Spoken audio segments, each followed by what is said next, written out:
we're going to be reading Diced, A New Year's Romance by Ginger Scott. Chapter 1, 6 p.m., New Year's Eve, 2 hours before service begins. From the perspective of Mia Stone.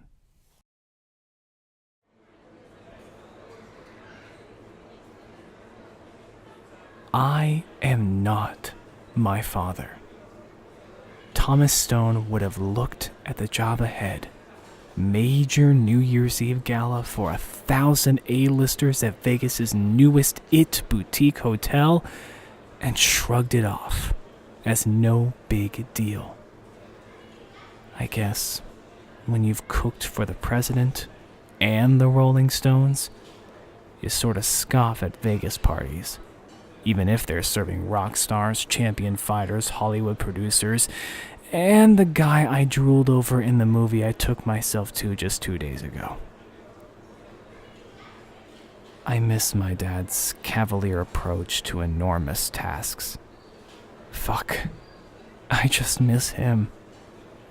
I even miss his goddamned temper. I inherited some of his qualities. Temper, top of the list.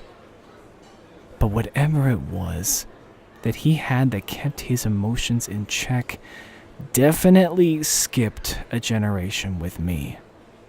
My nerves are all mom, which is why I didn't mention this little gig to her. Mix my freak-out mode with Carolyn Stone's inclination to cry, and the people attending tonight's party might end up getting sack lunches instead of lamb with rosemary miso. Though, I'd give just about anything to fly my mom in from her lovely retirement nest in Boca Raton right now. Because right now, I not only want to cry, I need to. So, let me understand what you're saying, Jeffrey. My words trail off as I tremble, my hand working hard to simply hold my phone to my ear. You quit? Mia, it's nothing personal. I can't stand the thought of his arrogant, stiff, fucking hack voice finishing that statement. So I hang up, then whisper the last word to myself. Business. Jeffrey Rich was my sous chef. We haven't been together long, but I'd picked him from a long list of applicants. He was a prick, if I'm being honest. Late, often, questioning me more often. But his touch on things reminded me of my dad. His even temperament, prickish as it were, was my perfect complement. In 2 short years together, we'd climbed our way to this moment, on the cusp of closing the deal to land the coveted restaurant spot in the newest Vegas hotspot funded by, well, frankly, 6 of my favorite actors, all of them hot. My eyes blink slowly, and I shake my head slightly, looking down at my feet and the very unsexy but orthopedic shoes they're stuffed in. Shoes I'd broken for weeks for a night where I'd planned on being on my feet for hours, thriving and killing it in that kitchen. My menu is perfection. An American fusion concept of lamb, vegan, salmon staples, all turned upside down with my special twists on the palate I've become known for. Prep work has been going on all day, but the real work begins in 2 hours when the red carpet rolls out and the Hollywood 6 show up to cut the ribbon. Only my second in command just bailed, because if I fail, he gets a sweet deal from the competition. Chef, I think we're short on scallions and the risotto samples taste sour. Can you come? I walk away before the young face blathering words begins to cry. I walk away because it makes me look tough, like I have things handled. But the moment I round the corner and bury myself deep amidst the racks of linens and stacks of boxes filled with tiny creamers and sugar packets, I let the tears flow. It's not a hurt kind of cry. It isn't even because of the betrayal, because I get it. The restaurant business is cutthroat and ugly. We lose our lives in here, surrounded by the literal heat. And we make practically nothing, all so people can put our art in their mouths and devour. I've seen it play out from all directions before. Nice chefs lose. Ruthless ones earn stars and beard awards. My tears right now are from anger. And maybe a little from panic. And they're from the goddamned embossed card my thumb is flicking in my pocket. I thought the universe was cruel enough when it slammed Jamie August Hill and me together last weekend at a wedding reception for an old college friend up in Tahoe. I'd forgotten that we both knew the couple way back when. A decade makes you forget details like that. I suppose a broken heart makes you forget too. The exchange was short, awkward, maybe teetering on a fake sort of pleasant. I'd bragged because he deserved to hear how far I'd come without him, and he handed me his business card. I didn't read it until I dumped things from my purse the next morning. The moment I absorbed the few but important words on his card, Jamie August Hill, head chef, Pilafs of New York, Los Angeles, and London, I realized how unimpressive my little remark about being close to landing my own restaurant here on the Strip really was. Fucker was just fine without me. And he'd gone to the wedding with a date. A date with long legs, a tan, golden hair that looked like ribbons, and some French name I could never pronounce the way she had. She shook my hand and said her name, and I swear it sounded like she said sex. Hello, my name is Sex, and I fuck your ex every morning and night, and he's going to marry me soon, happy that he doesn't have to see your pasty white legs and deal with your neurotic need to live up to your father's legacy every damned minute of the day. Have fun pretending to take important calls for the rest of this wedding party out on the patio while the snow flattens any hope you had that at least your hair looked good. That is what I heard when she said her name, as I crammed his card in my purse. The moment Jeffrey said he was quitting, though, I marched into my makeshift office and slid open the top drawer, pulling out the card I brought with me on some strange whim. It's almost like I knew I'd need it. Maybe I was hoping he'd show up to this party. Or maybe I was planning to carry it with me everywhere until I'd actually become bigger than he was, so I could dial him up and brag for real. Or maybe I just never got over how broken he left me, and how much my heart hurt seeing his blue eyes and his body in that suit and tie. Whatever the reason, Jamie August Hill is the only person who can help me right now. He had said he was researching some things here for the next 2 weeks. He's in Vegas, and he owes me this much. 10 years ago, he left my father's restaurant in handcuffs. All that was left was a note that he was sorry, but he couldn't be the man I needed him to be. I waited to hear something for weeks. A phone call, word from one of our mutual friends, a visit from his parents, even though they weren't close. After 3 months of silence, I threw his note and the engagement ring I've been wearing desperately into the Chicago River. I moved to Vegas when my father died, and over the last 2 years, I finally started to heal. I've even gone on several dates. Granted, none of them amounted to second dates, but there has been sex. One guy even sounded French, or at least he did when I closed my eyes and imagined real hard.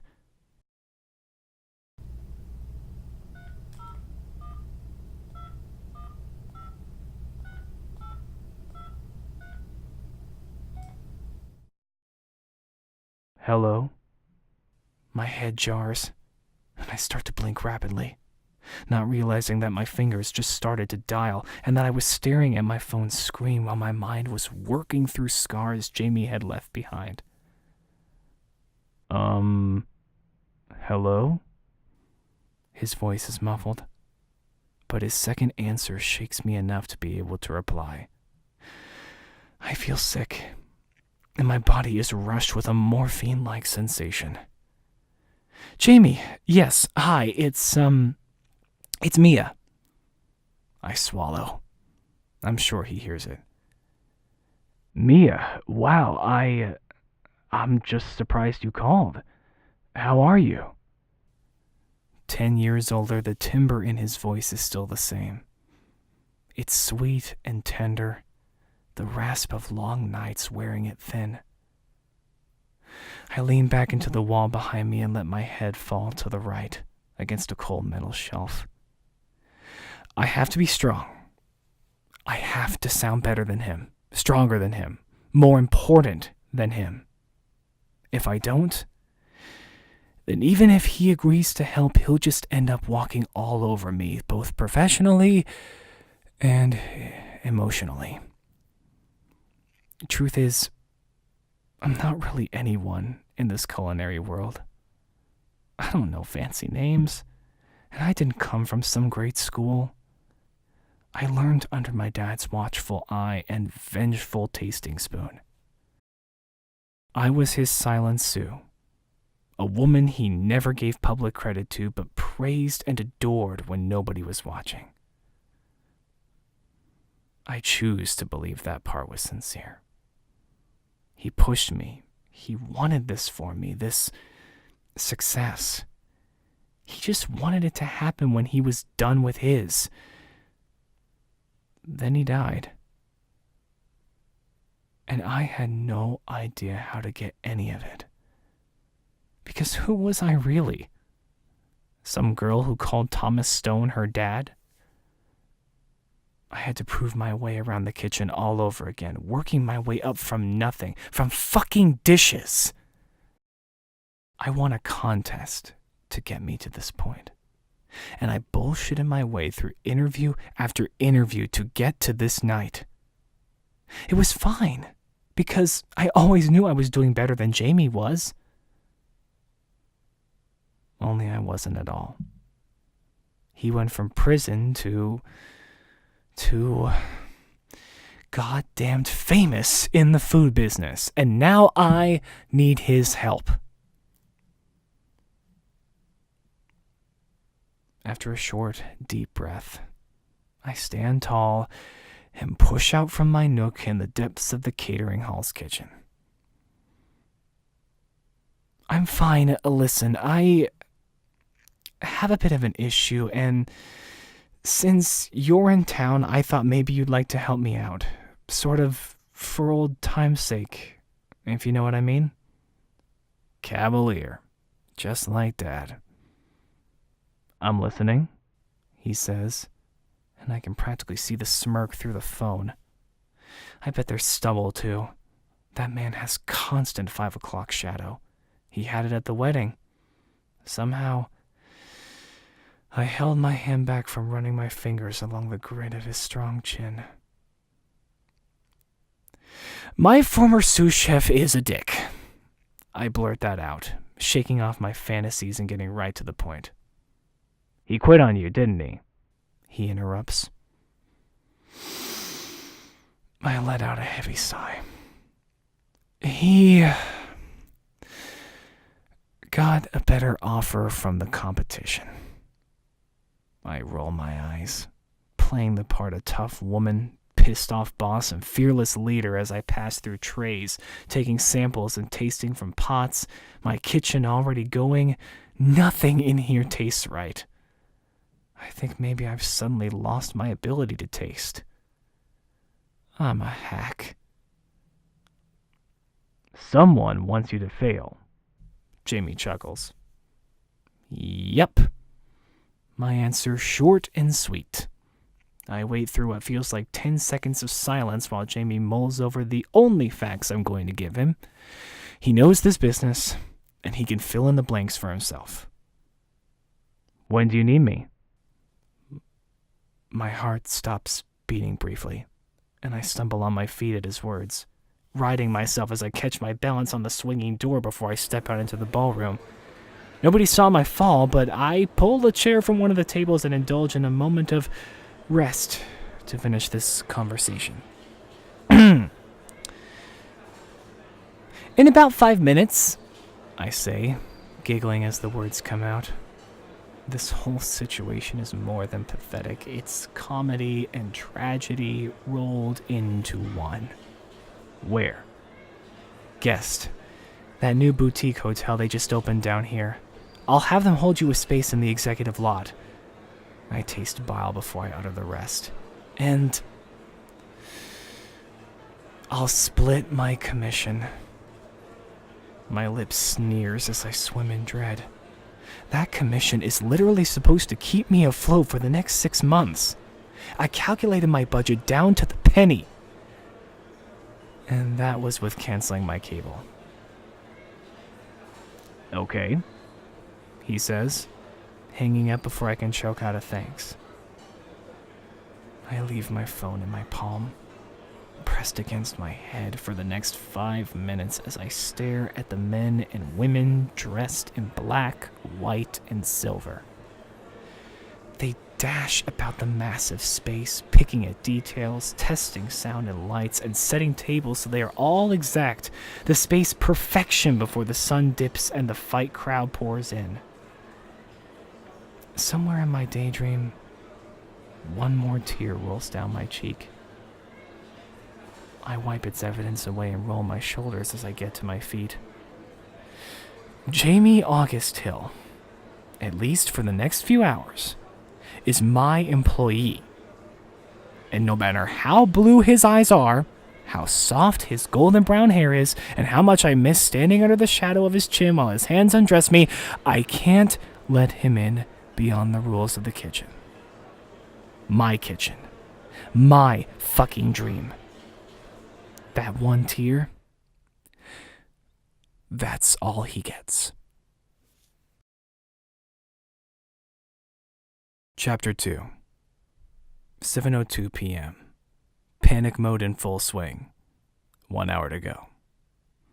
From the perspective of Jamie August Hill.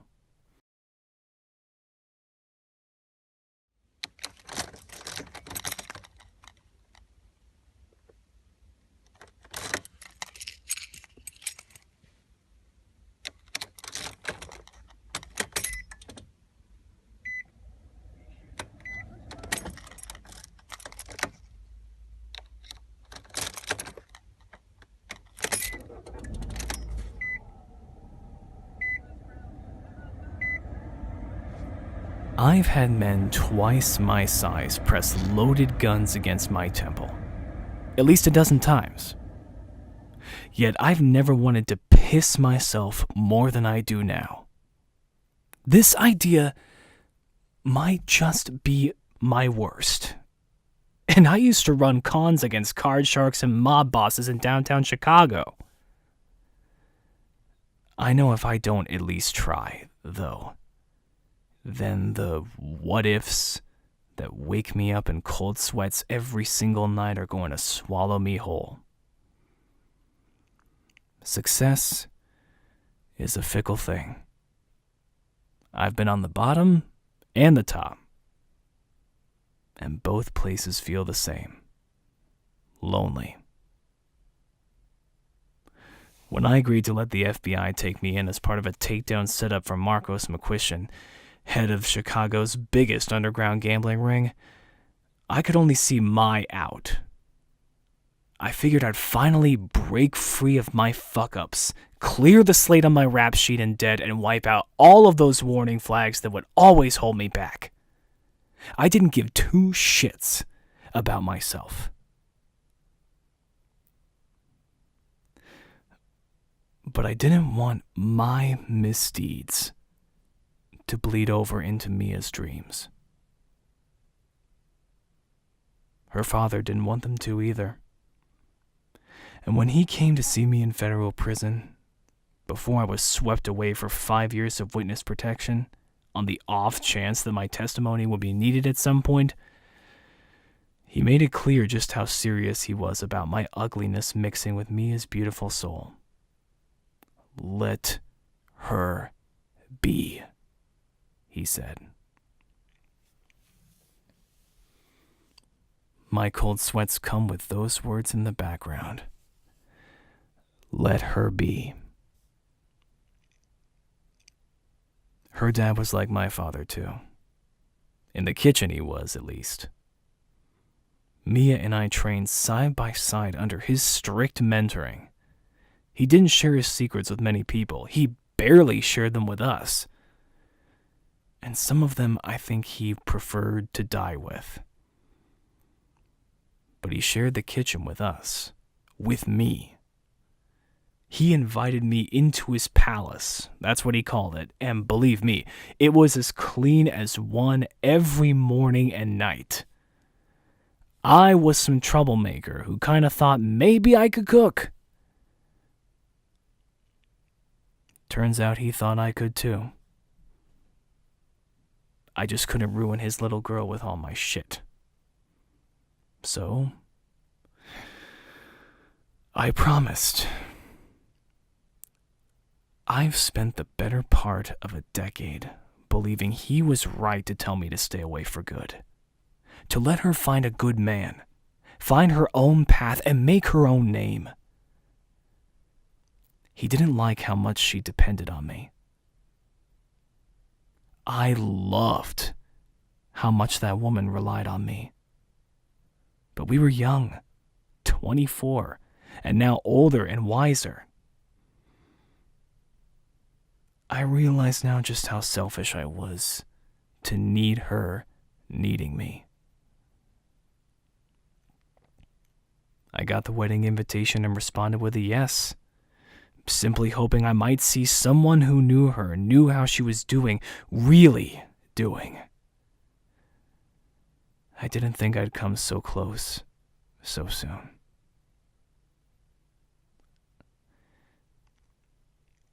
I had let Neil talk me into taking Rainey to the wedding with me.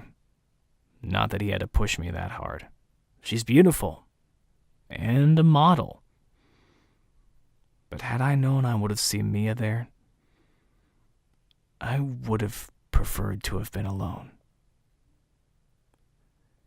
Rainey and I weren't and aren't anything. She invests in our restaurants, and honestly, she sells us to her high-end clientele friends, aka more models. It's the more models part that Neil really likes, but I saw Mia's reaction. She couldn't hide the little blip her eyes made, the tightness in her jaw, an instant consumption of not one, but 2 glasses of wine. Shit. She probably has this idea about me now, that I think I'm above her. I come off that way a lot because this business, it makes you be a dick. If you're not a dick, you get dicked over. Mia's brown hair is shorter, but tousled in waves that jut out wildly, like her golden eyes. I've only seen her in that yellow dress she wore to the wedding, yet my imagination ever since has dressed her a million different ways. Sometimes not dressing her at all. One look was all it took to throw reason out the door and invite selfish back inside. And here we are again. Mia needs me. A better man would step in and then disappear. But that man doesn't have a hole in his chest where love once lived. I can see her passing by the open door to the kitchen, a whirlwind of confidence, milky skin peppered with golden freckles, and the voice of an angel. If angels struck fear in the hearts of practicing cooks and chefs desperate for approval. Her assistant came out to greet me. I saw him tell her I was there, and then I watched her proceed to ignore me for the better part of 15 minutes. No longer able to distract herself, she tugs the apron from her body and rolls it tight, tucking it under her arm. Her shoulders rise with her breath. She's getting herself ready to turn around, to see me. I close the distance between us before she spins on her heels, and as a result, she jerks in surprise as she faces me, my hand ready to greet her. Mia. Her mouth goes crooked. I smile softly. Please don't run, Rabbit. She takes my hand reluctantly, but her grip is firm, always showing how she's in charge, and she is. She was then, is now, and will be. Forever. My only hope is that she's not in charge of ruining me for good. If I haven't stopped after 10 years, well, it's clear I will never stop loving this woman. I take a calculated risk and cover her hand with my other one as we shake, and I feel the slight tremble. I always did this, though.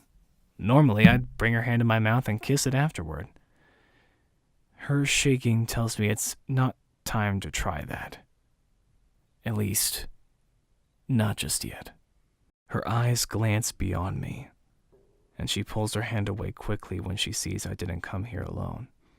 Her stare pausing on my right-hand man, Neil. For this plan to work, I needed my team. But she's not going to see it as anything other than a typical power play. That's the world we live in. And Mia probably more than me. I somehow got lucky. Made a name despite my ship path way of climbing to the top. And people don't pull power plays on me anymore. I suspect they pull them on Mia all the time. Why wouldn't they? Her own father did. She was the inspiration in his kitchen for years, but he just called it instruction. Really, though, he was using her. He was uninspired. He was old. Mia's palate was fresh and full of adventure. She was fearless. But with her father's foundation and love of the classics, she was the perfect chef. And that terrified that man. He loved his daughter. He just loved his own ego a little bit more. What is this? Male chef beats chest, makes Jane his bitch? Her mouth quirks a wry smile as her gaze moves from my entourage to me, and her brow dips. Spitfire. God damn, I've missed this. I wasn't sure how short you were, Mia. Frankly, I just wanted to be prepared. I should have left that frankly word out because her eyes narrow on me the moment I say it, and she huffs as she turns. Follow me. I'll show you the team. I feel Neil's knuckles brush my elbow, and I turn and shrug him off. He grimaces, and I know he thinks I'm feeding him to a wolf. But that's not the case. This had to look authentic, though, so everyone's in the dark. Neil needs to go into this with the story I put in his head, that this is our show to run and that he's sous chef to me. Everyone needs to be on the top of their game. If we can't deliver the very best for Mia, then the wolf waiting to take her down will feast on our bones. And quickly. It's sexist, this business. And yeah, Neil would probably fall in line for Mia without a problem, but some of the other guys, well, they're dickheads. Dickheads who prep and cook like gods, though. We zip through the impressive kitchen, and I pay vague attention while Mia rattles off the menu, making note of the specifics to her taste. Sea salt measured per batch, creme never to boil, never to skin, light milk, heavy sugar, and my favorite of all of her words, caramelize, caramelize, caramelize. I always did love your sweet potatoes, I say, looking up at her sideways. I catch her taking a quick breath when I speak, and she shakes her head quickly as she turns away. It's a simple side dish, perfected by her dad, the man who taught me everything. Everything but his southern sweet potato casserole. That's how Mia knows that through all the ego shit her dad still loved her and loved her best. He wouldn't dare teach me that.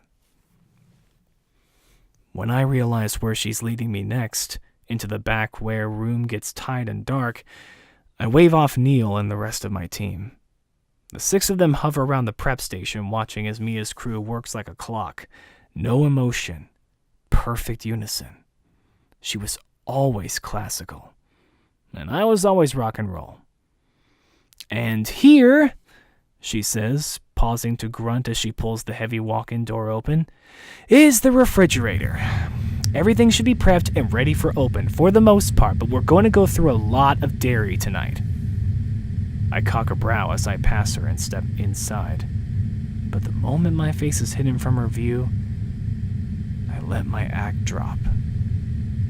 My mouth forms a hard line and my eyes lower. Of all of the things I want to say to her, planned to say when I saw her next, leading with this wasn't one of them. But then she told me Jeffrey quit, and I just knew. I'd learned everything I could about her life, now after the wedding, including who her sous chef was. Mia, you need my help, I say, back still to the girl that isn't going to take any of this easily. Christ, Jamie, it's why I called. It was hard enough for me to pick up that phone. Please don't gloat and reiterate the situation I found myself in now, in person. No, that's not what I mean, I interrupt, turning and leaning back on a sturdy metal rack. You need me to run this show for you if you want a shot at this. My teeth saw at my lip while I try to figure out the best way to explain. Before I can open my mouth again, though, Mia's palm finds my cheek with a swift swing that leaves behind a sting so strong that I instantly begin searching for the most frozen thing available to hold against my face. Motherfuck! I breathe out, settling on what I think may be a stack of pork chops. Mia reaches to grab the meat from me, so I take 2 strides back and hold on my hand. You're going to contaminate the meat! Her hands are on her hips. She's being serious. I chuckle with tilted eyes that still show the pain I'm in. Are you serious? That's not even a thing, and fuck, Mia! I pull the icy pack away and touch the raw skin with my other hand. It's half numb and half welted. She hit me hard. My eyes are searing, and she's moved her arms across her chest. Her nostrils flare with each breath, and I know she slipped into that unreasonable place she goes when she feels attacked. I understand. She's a woman in a boys' club, but that's not what this is. I move the pack back to my face and hold up my hand again, my brow lifted, urging her to just give me a breath, to hear me out. I know Jeffrey, I say, deciding it's best to hit her with the confusing truth as quickly as possible to stun her silent. It works, and her face twists with her confused expression. You know him? Did you set me up? Her face tilts, and her skin is growing red with anger. Shit, she's misreading me. No! I hold up my hand again, shaking my head. Doubt covers her face. Listen, I know him because I fired him. He tried to undercut me with our investors, did a few sketchy things on the line for our big opening in New York, and then he stole from me. The fact that he quit today isn't the end of him trying to ruin you. His eyes are on a bigger prize, Mia. Yeah, I figured that out on my own, thank you. She sighs, shaking her head and turning away from me. I know, but it's more than just wanting to make you look bad so he can step in. This guy doesn't make a move like that unless he has every domino in place. I know this event is like your interview, Mia, but there must be people here who Jeffrey knows are coming and you don't. There are people on your line that you can't trust. There are hazards in that kitchen and you need my eyes, my team's eyes. My guess is that Jeffrey's still going to show up today. He just won't be working in the kitchen. He'll be out there at one of those important tables, bending years. He's not looking to be someone else's sous chef. He's looking to be their head. He's got money lined up and everything. She looks at me over her shoulder, each breath coming in harshly, forcing her shoulders to rise and fall. Her eyes lock with mine, and I pour everything into the way I'm looking at her. I'm telling the truth, I say. It's quiet between us for several seconds until she breaks our gaze and moves her side to the doorway. Rabbit always runs. It's rash and probably dumb, but the second she moves toward the exit, I rush forward and pull the door closed, standing in front of it to block her. Her head flicks up, and her eyes flash wide as she raises her hands up, nearly touching them to my chest before balling them in fists and squeezing them between us. God damn it, Jamie, move! I can't do that, I say. I believe you. Now let me get out there so I can do my job and find that rat, or rats, apparently. She's determined. I know if it were that simple, if it were just another arrogant chef looking to take down the competition, she could handle him. But there's more she doesn't know. I've only known for a week, since I found out where she was working and who was working with her. The odds were just too strange. Why would he move from me to her? You have to let this be my kitchen, Mia, just for tonight, I say. I try to disarm her by setting the frozen meat on the shelf nearby, relaxing against the metal door, and letting my hands fall into my pockets. It only seems to fire her up more, though, and she reaches behind me, her right hand gripping the handle while the left tries to push me away. Move! I grab her by the wrist, eventually pulling her other hand away too, and we tangle and struggle like school kids for nearly a minute, until I have both of her hands tethered in my grip, held between us. Her lips part as she exhales in frustration, and my eyes can't help themselves, taking in the soft pink, the light touch of her tongue against her top teeth, the tiny twitch of nerves that hits her mouth. The world grows slow, and I want to kiss her. I'm buried alive with years of memories, with years of lost memories, with regret and fear and selfish greed, and I want to kiss her. She jerks in my hold. I grasp tighter. My eyes flit to hers a fraction of a second before hers come to mine, and I see her looking at my mouth too. Her world is slow. She wants to kiss me. But then there's the truth that needs to be said. Said now. Kissing her is going to have to wait. Mia, Jeffrey, he's your brother.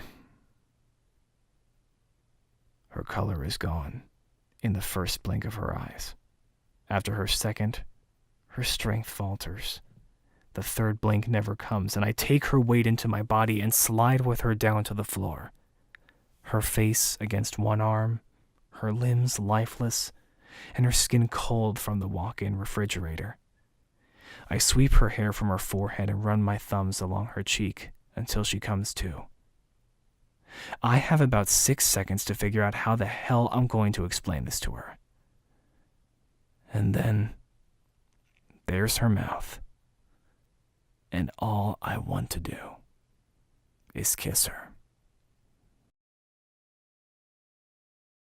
I hope you all enjoyed this excerpt of Diced, a New Year's Romance by Ginger Scott. If you'd like to read the full novella for yourself, the link is in the description. It's only 99 cents. I wanted this to be a New Year's story because we're heading into 2019 together, and I just want to take the time now to wish all of you a wonderful New Year's Eve, a happy New Year's Eve, and a wonderful 2019. I can't wait to make another video for you in the new year. Remember that in 2019, you are valued. You matter.